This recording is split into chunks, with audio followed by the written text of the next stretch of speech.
저는 오늘 이 말씀을 가지고 여호와의 등불을 가진 사람들에게 나타나는 특징들이라는 제목으로 하나님의 말씀을 함께 나누도록 하겠습니다.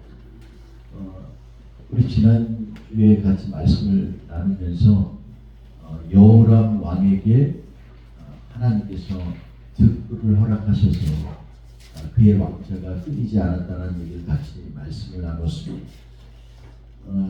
그런데 사실은 그 말씀이 열왕기하 8장 후반절에 나오는데 제가 다시 열왕기하 8장 초반부에 있는 말씀을 나누는 이유는 이 말씀을 가지고서 오늘 본문 말씀에서 왜 여호와의 등불을 가진 자에게 나타나는 특징을 이 여인에게 찾느냐에 대해서 같이 나누면서 왜 그랬는지에 대해서 말씀을 나누면서 우리도 하나님의 등불을 가진 자로서 어떻게 살아야 될지에 대해서 같이 간략하게 몇 가지 원리를 추론해 보고자 합니다.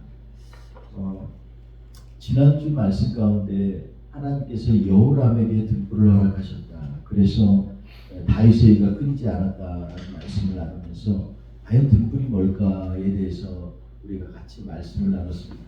성경을 전체를 묵상해 보면서 이 등불이라고 하는 것은 이것은 하나님께서 그 등불이 무엇인가에 대해서 직접적으로 언급한 것은 요한계시록 21장밖에 없어요. 요한계시록 21장에 보면 이 요한을 통해서 말씀하시되 어린 양 그가 등불이 됨이라 이렇게 말씀합니다. 그러니까 예수 그리스도가 등불이 되셨다라는 것입니다. 그 얘기는 뭐냐면 예수 그리스도로 말미암지 않고는 아버지께로 올 자가 없느니라 예수님이 말씀하신 것처럼 이 어둡고 암흑 같은 세상에서 예수 그리스도로 말미암아 하나님을 볼 수 있게 하는 등불이 바로 예수님이시기 때문에 그렇습니다. 그러니 예수님을 깊이 묵상하면 묵상할수록 우리는 하나님의 성품을 깨닫게 되고 하나님의 거룩함을 알게 되며 그리고 예수 그리스도의 삶을 통해서 하나님의 사람들이 어떻게 살아야 되는지를 우리가 깨닫게 되는 것입니다. 제가 이 말씀 나누면서 확대해서는 아니지만 마치 우리가 맨날 퀘스천을 갖고 있는 창세기 3장에 이 에덴 동산에서 쫓겨난 아담과 하와가 다시금 생명나무에 접근하지 못하도록 그 땅에 화영검을 두어서 지켰다 이렇게 성경은 말씀하고 있습니다. 이 화영검이 왜 지켜졌겠어요? 이 화영검 프레밍 스워드 이렇게 영어로 해석할 수가 있는데 이 칼은요 말씀을 에베소서에 보면 성령의 전신갑주 말씀을 나누면서 칼은 하나님의 말씀이라고 얘기하고 있습니다. 그 말씀이 우리로 하여금 정결케 하고 잘못된 것들을 도려내고 때때로는 아픔도 주지만 하나님의 말씀으로 우리는 거룩한 백성으로 성장해 나아갈 수 있게 되는 거죠. 그런데 이 화영검이라고 하는 것은 이것은 하나님께서 우리로 하여금 생명나무를 못 먹게 하는 것이 아니라 이미 죄인이 되어진 우리가 영원하게 살 수 없게 하는 어떻게 보면 안전장치입니다. 죄된 인간으로서 부패한 삶으로서 오래 사는 건 축복이 아니고 저주이기 때문에 그렇습니다. 하나님을 깊이 경험하거나 하나님의 나라에 가서 하나님과 살 것을 우리가 실제로 깨달았다면 좋게 비교할 수가 없는 그 놀랍고 영광스럽고 아름다운 삶을 하나님은 우리를 위해서 예비하셨습니다. 세상에 살면서 세상의 것이 자꾸 끌리고 눈에 보이고 손에 만져지고 하니까 이것이 다라고 생각하기 때문에 세상의 것에 우리의 마음이 들어가고 자꾸 우리의 마음이 끌리게 되지만 실제로 하나님의 나라를 우리가 깨닫게 된다. 이 세상의 것에 대해서 그렇게 애착을 갖지 않고 살 수 있는 힘이 생기는 것입니다. 이 모든 것들을 환하게 보여줄 수 있는 등불이 바로 누구냐면 우리 예수 그리스도라는 것이죠. 구약에 보면 그때는 전기도 없고 밖에 그렇게 기름이 흔하지 않기 때문에 이 불을 밝혀놓거나 이러질 않습니다. 그런데 저녁마다 이스라엘 백성 예루살렘의 중심에 성전이 이 언덕에 있어요. 그래서 아래 사는 사람들은 다 이 성전을 볼 수가 있죠. 근데 밤에 유독 하나님이 명령하시기를 성전에다가 촛대를 놔두고 그 촛대에 기름이 끊이지 않도록 제사장에게 가장 중요한 직책 중에 하나가 기름을 채우는 일입니다. 제사장이 겉으로는 이렇게 생각할 거예요. 아니 이게 뭐 그렇게 대단한 일이라고 내가 해, 사원이 해야지. 그런데 이것은요 하나님의 세심한 배려입니다. 밤에 잠 못 이루는 사람들이 우리도 요즘 현대에도 많잖아요. 이 이스라엘 백성 가운데서도 밤에 잠 못 이루는 사람이 얼마나 많겠습니까? 그 당시에는 통신이 제대로 되어 있는 것도 아니고 아무것도 안 돼 있습니다. 때때로는 멀리 떨어져 있는 자녀들을 위해서, 때때로는 멀리 떨어져 있는 그러한 일가 친척을 위해서 늘 마음이 상할 때도 있고, 앞에 있는 근심과 걱정 때문에 잠 못 이룰 때도 있고, 몸이 아파서 잠 못 이룰 때도 있습니다. 그 당시에 의사도 없고 병원이라고 제대로 되어 있는 것도 아니고, 그런데 유일하게 그들에게 저녁에 칠흑 같은 저녁에 성전에 있는 촛불의 불빛이 반사되면서 그것을 바라보면서 유일하게 예루살렘에 불이 켜있는 하나님의 성전의 촛불을 바라봤습니다. 아마 그때 천막 속에 있었던 촛불, 성전 안에 있었던 촛불, 영원히 꺼지지 않는 그 촛불을 보면서 소망의 마음을 가졌을 겁니다. 아, 하나님은 오늘도 나를 지켜주시오. 하나님은 오늘도 나에게 그 빛을 전달해 주고 계시오. 하나님은 나를 포기하지 않으셨어. 그러한 하나님의 마음이 바로 이 촛대에 있는 것입니다. 그래서 일곱 촛대는 그냥 있는 것이 아니라 하나님께서 우리로 하여금 소망을 갖게 하고 하나님을 향하여 시선을 돌리는 사람들마다 새 힘을 갖게 하는 놀라운 능력이 되었던 것입니다. 여러분, 이 등불에 대해서 여러 가지 지난주에 같이 말씀을 나눴습니다. 마태복음 25장에 있는 기름 준비한 5처녀와 기름 준비하지 않은 5처녀가 갖고 있었던 등불에 대해서도 말씀을 나눴고, 구약시대에 있었던 등불에 대해서도 말씀을 나누면서 여전히 다윗에게 등불을 허락하셨다는 이 등불의 내용에 대해서 우리가 같이 말씀을 나눴습니다. 그렇습니다. 등불은 예수 그리스도이시고, 그리고 등불은 우리가 하여금 하나님께로 이끄시는 하나님의 말씀이요 성령의 은혜이십니다. 이 등불이 그래서 지켜진 사람들에게는 놀라운 축복이 있는 거죠. 오늘 본문 말씀을 보면 이 내용이 7장과 8장 중반 사이에 끼어있는 오늘 본문 말씀이 사실은 이 생뚱맞는 그러한 말씀입니다. 갑자기 7장에 보면 이 아람 군대가 쳐들어왔는데 그를 하나님이 엘리사를 통해서 예언하시고 물리치시는 장면이 나와서 그들이 거저 이 수많은 아람 군대에 갖고 있었던 식량과 귀중한 재물들을 포획하는 그러한 사건이 일어나는 것을 우리는 보게 됩니다. 그리고 나서 8장 후반절에는 하나님이 예전에 엘리야를 통해서 예언한 대로 하사엘을 세워서 다시 이 아람에 있는 왕을 죽이게 하고, 그리고 나중에 예후를 세워서 이스라엘 왕을 죽이는 일이 일어납니다. 이러한 모든 일들을 이루는 작업들을 우리가 8장에서 보게 됩니다. 그런데 갑자기 이 1절에서 6절 말씀이 중간에 싹 들어와 있어요. 왜 그랬을까요? 왕에 대한 얘기도 아니고 나라에 대한 얘기도 아니고 한 개인에 대한 얘기를 이렇게 하고 있는 거예요.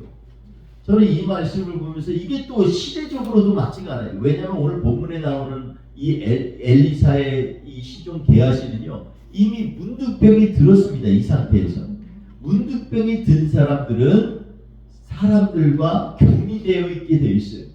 물론 그 사이에 나았을 수도 있어요. 그러나 하나님께서 그를 징벌로 주셨기 때문에 아마도 제가 생각하기로는 영원한 문득병 가운데 있지 않았을까 하는 생각이 듭니다.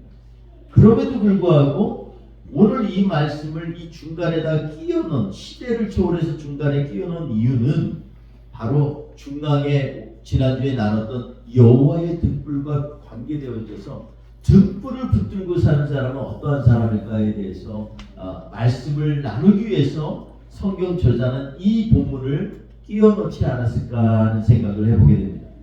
오늘 본문을 간략하게 우리가 읽은 대로 보면, 오늘 본문에 보면 엘리사가 이전에 아들을 구해준 수냄 여인이 있었어요. 근데 이 여인이 이 아이를 낳게 되고 또 그 아이가 죽었어요.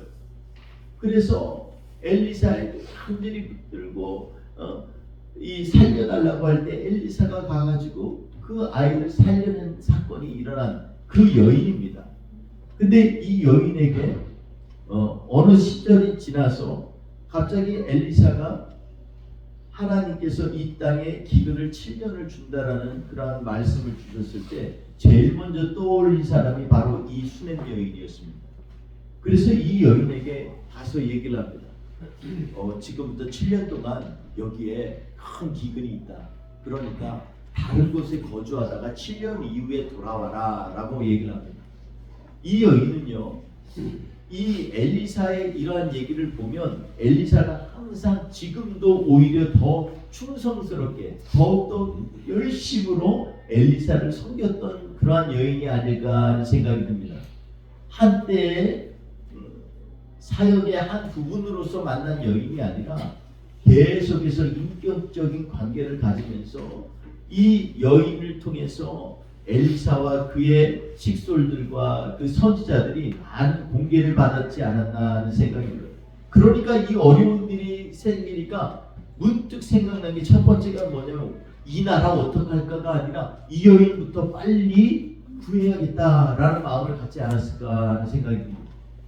그러니 이 여인이 이 얘기를 듣고 나서요, 놀라운 반응은 뭐냐면 지금 아직 기근이 시작도 안 했는데 즉각적으로 그가 가족들을 데리고 다른 지역으로 이동합니다. 그 지역이 나중에는 블레셋이라는 게 성경에 기록되어 있는데 그 지역에 가서 거주하게 됩니다. 7년.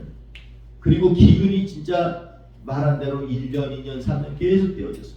사실 그 당시에 7년이 연속으로 기근이 된다는 거 쉽지 않았습니다. 유명한 그거는 아주 강한 기근이기 때문에 이렇게 성경에 기록될 정도의 사건이죠.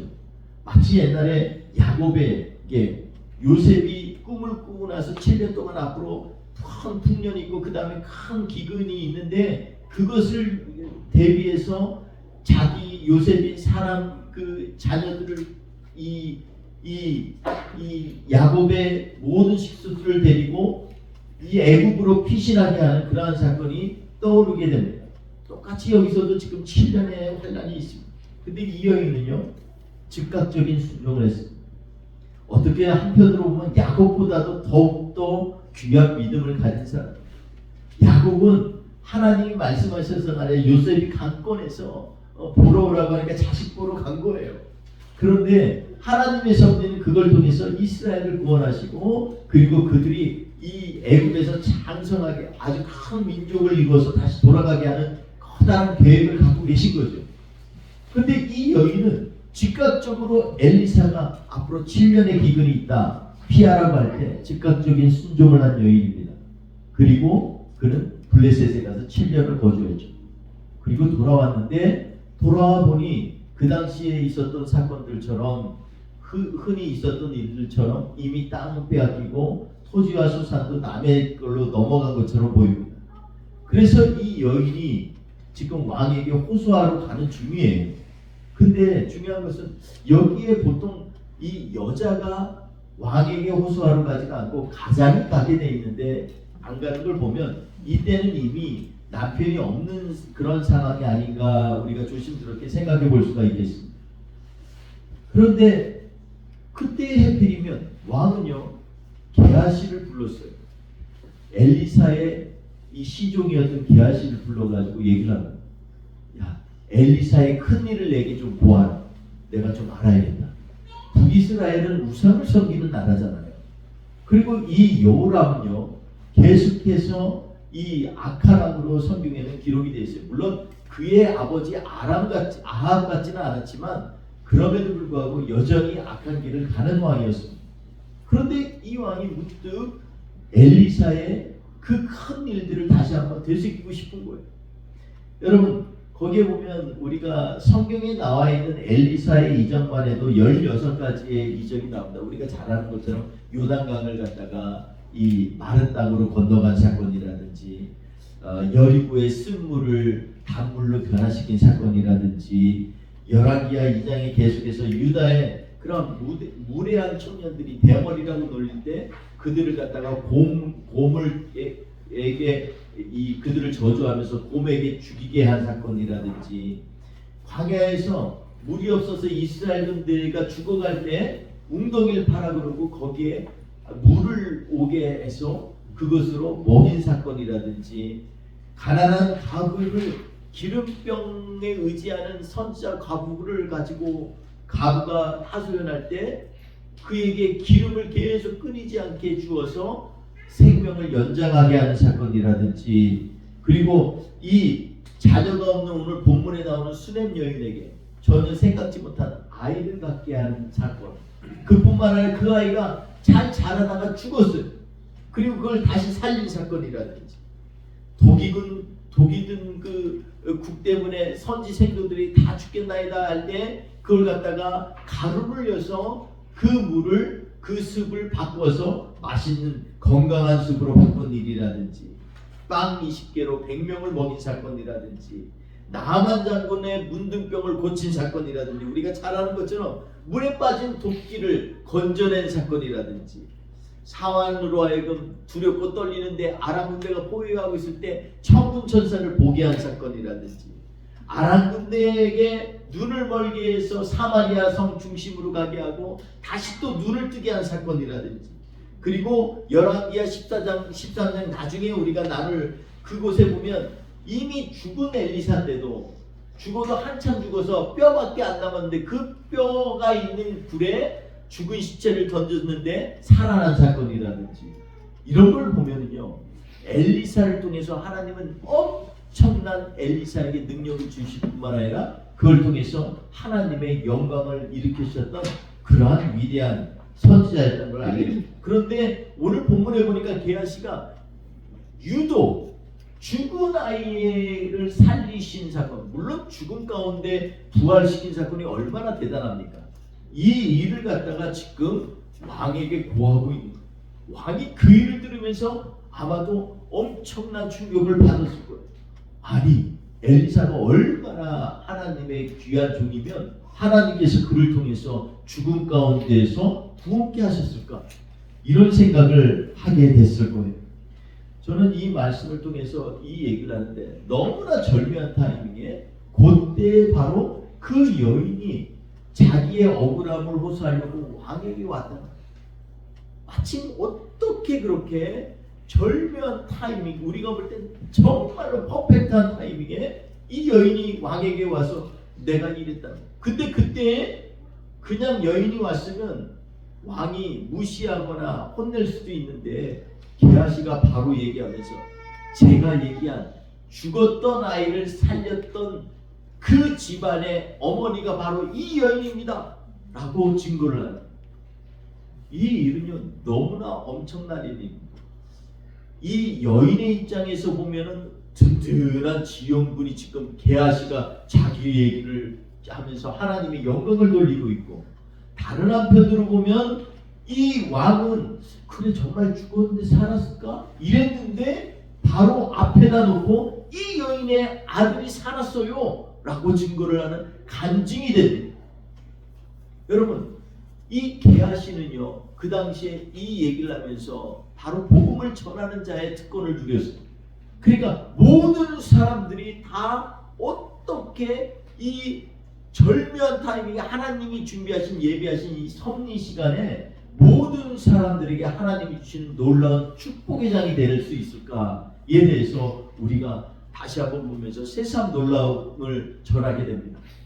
저는 이 말씀을 통해서 여호와의 등불을 지키고 있는 자의 삶의 특징에 대해서 몇 가지 간략하게 나누고자 합니다. 여러분 여호와의 등불을 지킨다는 건 어떤 사람이라 그랬죠? 하나님의 말씀을 늘 내 삶 가운데 비추는 사람. 이 말씀이 오늘 내 삶 가운데 이루어지길 소망하는 사람. 하나님 앞에 그 말씀을 들으면서 감사와 찬양이 넘치는 사람, 그리고 그걸 통해서 먼 훗날 우리를 구원하실 메시아를 바라보는 사람, 이러한 사람들에게 일어나는 특징을 저는 오늘 이 수냄 여인을 통해서 다시 한번 우리에게 간증하고자 합니다. 이 말씀 가운데서 첫째로 수냄 여인은요, 여호와의 등불을 지킨 자의 가장 큰 특징이 뭐냐면 하나님의 말씀이 떨어지면 즉각적으로 순종하는 자입니다. 여러분, 순종은요 제사보다 낫다 그랬어요. 얼마나 귀하면 하나님의 드리는 예배만큼 하나님의 말씀에 순종하는 게 더 큰 예배인 것처럼 사무엘은 얘기했습니다. 여러분, 그러니까 등불을 지키는 사람은요 순종자라는 사람이에요. 저는 하나님의 말씀에 순종하는 사람들 치고 하나님께서 그냥 놔둔 사람을 한 사람도 본 적이 없습니다. 단 한 사람도 하나님이 그런 사람을 저버리는 적을 본 적이 없어요. 여러분, 이게 얼마나 귀한 일인지. 하나님은요, 하나님을 말씀을 계속해서 묵상하는 사람들에게는 그 말씀이 이루어질 때까지 하나님이 축복하시고 인도하신다는 것을 성경은 말씀하고 있습니다. 아멘. 두 번째로 이 수냄 여인을 통해서 등불을 가진 자의 특징은 뭐냐면요, 하나님이 책임지신다는 것입니다. 여러분, 순종했는데 어디까지 순종해야 돼요? 끝까지 순종해야 됩니다. 7년인데 아유 그래도 한 3년 됐으니까 이제 가서 걱정도 되죠. 자기 놔둔 재산을 얼마나 걱정이 되겠습니까? 이 여인은 지난번 우리가 열왕기하 앞쪽에 4장 이후에 보면 정말로 이 부유한 여인이었어요. 토지도 많고 집안도 부유해서 그 위에다가 옥탑방을 만들고 엘리사가 지나갈 때마다 정성껏 섬겼던 사람, 없는 사람이 아니었어요. 얼마나 걱정이 되겠어요. 지금 한 3년 되니까 이거 내 땅 어떻게 됐을까? 얼마나 걱정이 되겠어요. 근심도 될 거예요. 그런데 하나님의 등불을 붙잡고 있는 사람들은요, 놀랍게도 하나님이 다른 그 위에 한계를 넘어서 있는 내 영역의 한계를 넘어 있는 일들까지도 하나님이 책임지신다는 것입니다. 아멘. 여러분, 그러니 오늘 본문 말씀에 보면 이 여인은요 끝까지 순종했어요. 7년 채웠어요. 7년 이후에 돌아가게 됐습니다. 여러분, 하나님의 말씀을 지키려면요 끝까지 지켜야 돼요. 아멘. 중간까지 지키는 건요 지키는 게 아니에요. 거의 지키는 것도 지키는 게 아니에요. 하나님이 말씀하신 것까지 지키는 것, 아멘. 그것이 참된 순종인 줄 믿습니다. 아멘. 여러분, 이 순종의 자리에 있는 여인에게 하나님은 놀라운 축복으로 함께 하셨습니다. 왔는데 다 뺏겼어요. 얼마나 절망스러워요. 그런데 그걸 왕에게 가서 끝까지 하나님이 여기까지 7년 있다가 돌아오라고 하셨으니 이후에도 반드시 책임질 거라는 믿음이 있었어요. 이 여인에게 너무나 불리합니다. 그 당시에 이 땅이 빼앗기는 사람이 흔했어요. 비일비재했어요. 특히 유다가 아니고 북이스라엘에 이 하나님의 법이 무너져 있는 그곳에서 과연 그 땅을 찾을 수 있을까요? 전혀 그런 기대할 수도 없는 그러한 지경이 아닐까 생각이 듭니다. 그런데 이 7년 후에 갔는데 없는 그 땅을 하나님 앞에서 믿음을 가지고서 왕에게 후소하였어요. 근데 거기에 놀랍게도 엘리사의 종 게하시가 기다리고 있는 겁니다. 여러분, 등불을 지킨 사람은요 하나님의 등불에 집중하며 하나님의 말씀에 집중하고 우리의 구원자이신 예수님께 집중하는 사람에게는 그 외의 것들은 다 하나님이 책임지신다고 하셨습니다. 아멘. 그러니까 예수님께서 산상수훈에 말씀하시죠. 너희가 무엇을 먹을까? 무엇을 마실까? 염려하지 말라. 이것들은 세상 사람들이 구하는 것이다. 너희 천국께서 이미 너희의 필요한 것들을 다 알고 계시느니라. 그러므로 너희는 먼저 그의 나라와 그의 의를 구하라. 그리하면 이 모든 것을 너희에게 더하여 주시리라. 아멘. 성경은요 하나님의 놀라운 축복의 법칙들을 날려주고 있습니다. 그러니까 우리는 등불을 지키는 것에 집중해서 나아가면 하나님께서는 이 여인 전혀 예상치 못했던 이 일을 너무나 놀랍게 하나님이 이루시는 것입니다. 다른 사람을 통해서도 아니고 자기가 가서 흥정하는 것도 아니고 내가 체면이 있었으니까 내가 반만 받을게 이러지도 않았어요. 왕에게 가서 일단 얘기하겠다. 그런데 놀라운 건 그 앞에 게하시가 자신을 주목하여 손가락질을 하면서 아마 얘기했을 거예요. 왕이요, 이 여인이에요. 이 여인이 바로 엘리사가 죽은 아이를 살리신 그 모친입니다. 이렇게 얘기합니다. 그랬더니 왕이요, 이 여인을 위해서 따로 감독관을, 따로 관리를 갖다가 임명을 했습니다. 여러분, 여기 관리를 임명했어요. 이 여인을 위해서 특별 조직을 만들었다는 거예요. 우리가 생각한 것처럼 땅을 찾는 게 쉽지가 않습니다. 아마 땅을 차지한 사람은 그 지역에 아마 지주나 뭐 힘이 있는 사람이 그 땅을 차지하지 않았겠습니까? 그리고 만만치가 않습니다. 큰 땅이니까 그 여인이 부유했으니까 그걸 다시 돌려받는다는 거 쉽지 않잖아요. 그러니까 따로 관리를 임명까지 해가지고 그 땅을 줄 뿐만 아니라 7년 동안 있었던 소출이 있었으면 그걸 다 계산해서 돌려줄게 만들었다는 거예요. 그럼 우리가 생각할 수, 땅은 고사하고 집이라도 좀 건질까 했는데 하나님께서는요, 이미 왕과 게하시를 예배해 주셔가지고서 그 당시에 또 하필이면 엘리사를 통해서 이 여인이 하나님이 정말로 사랑하시는 여인이라는 걸 확증하게 함으로 말미암아서 세상에서 전혀 있을 수 없는 불가능한 일들을 이루소서 죽은 아이를 살린 그 장본인을 하나님이 지목하셔서 그 자리에서 증거하고 축복함으로 말미암아 왕까지도 동화되어서 이 모든 것들을 다 다시 돌려주게 되었다는 것입니다. 사랑하는 성도 여러분, 우리의 힘으로 하려면 안 되는 게 얼마나 많습니까? 내 힘으로 살려 그러면 하지 못하는 일이 너무나 많습니다. 그러나 주님 앞에서 주의 등불, 여호와의 등불을 붙들고 사는 이 여인의 이 믿음은 세상에 그 무엇보다 귀하여서 우리가 해결할 수 없는 한계를 넘어서서 있는 일조차도 이루시는 놀라운 하나님을 경험하게 하는 그러한 믿음의 장본인이 되었다는 겁니다. 아멘. 사랑하는 성도 여러분, 우리 오늘 말씀 생각하면서 우리도 오늘 이 시간에 과연 나는 여호와의 등불을 붙들고 있는가? 나의 시선이 그 등불 가운데 있는가? 나는 그 등불을 붙들고 있기 때문에 나의 삶이 감사와 만족으로 채워져 있는가? 세상의 모든 환경이 나를 대하여 대적할지라도 하나님의 등불을 붙들고 있는 자를 하나님이 어떻게 사용하시는지 증거하며 사는 그러한 삶이 얼마나 복됩니까? 저는 매일마다 찬양하면서 그런 생각을 합니다. 힘들고 어렵고 지치고 우리는 여기에서 맨날 맨 돌면 안 돼요. 예수 믿는 사람들은요, 내가 힘든 거, 내가 지친 거, 내가 억울한 거, 내가 당한 거, 나의 스트레스 이런 것 가지고 붙들고 하나님 앞에서 씨름하는 걸로 인생 보내면 안 됩니다. 아멘. 내 안에 역사하시는 하나님의 말씀을 바라봐야죠. 아멘. 나를 통해서 일하시는 하나님을 향하여서 기대하는 마음으로 주님께 시선을 둬야죠. 아멘. 그런 사람들을 통해서 하나님은 일하시고 역사하시는 겁니다. 아멘. 저는 요번에 인도 갔다 오면서 몇 가지 사건을 접하였는데 그 중에 하나는 하나님의 등불, 하나님의 말씀을 붙들지 못하고 상황 가운데 치여가지고 걱정, 근심하는 그러한 형제도 만났고요. 한편으로는 하나님 앞에 믿음으로 확신을 가지면서 하나님 앞에 자신이 가진 것들을 내려놓는 사람도 만났습니다.